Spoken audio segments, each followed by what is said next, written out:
1858 வரைக்கும் மசூதியே மலைக்கு மேல கிடையாது.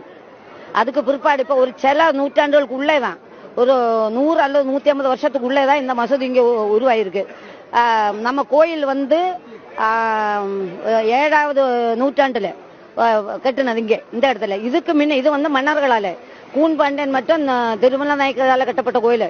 இந்த கோயில் கட்டுறதுக்கு முன்ன மலைக்கு பின்னால ஒரு முருகன் கோயில் இருந்தது. அது யாரு கட்டுனே தெரியல, அந்த அளவுக்கு பழமை வாய்ந்த கோயில். அந்த கோயில முஸ்லிம்களோட படையெடுப்பு காலத்துல அது சேதம் பண்ணி இன்னைக்கு போய் பார்த்தா கூட தெரியும், குகை கோயில முருகனுக்கு தலை இருக்காது. அந்த அளவுக்கு அவங்க ஆவேசம் அடைஞ்சு நம்ம கோயில்களை பூரா நாசம் பண்ணி இருக்க பண்பொருள் பூரா அள்ளிட்டு போனாங்க. இங்க நம்ம நாட்டை கொள்ளையடிக்கிறதுக்காக வந்தவங்க தான் இவங்க. இந்துக்களை வாழ வைக்கிறதுக்கெல்லாம் வரல. அப்படி இன்னைக்கு அது தொடர்ந்துகிட்டே இருந்தேன்னா இன்னைக்குள்ள ஜெனரேஷன் அதை அனுமதிக்க முடியாது. ஆமா, இன்னும் ஆட்டை தூக்கிட்டு இன்னும் ஆட்டை தூக்கிட்டு வந்தா பிரச்சனை ஆரம்பிக்கும்ல. இவன் பண்ணாத்தானே அப்புறம் நம்ம ஆளுக பந்துக்கறியை தூக்கிட்டு போகும்ல. அவன் மசூதிக்குள்ள வச்சு சாப்பிட அனுமதிப்பானா? இந்துக்கள் என்ன கேனையா? பொறுத்துக்கிட்டே போனோம், கொட்டை கொட்டை குனிஞ்சுக்கிட்டே வந்தோம். இனிமே 100 ரூபாங்கல்ல, நம்ம நிமிந்தா இவன் தாங்குவானா? பிரச்சனைகள் வரும். இவன் நான் ஆரம்பிச்சு வச்சிருக்கேன் பிரச்சனை.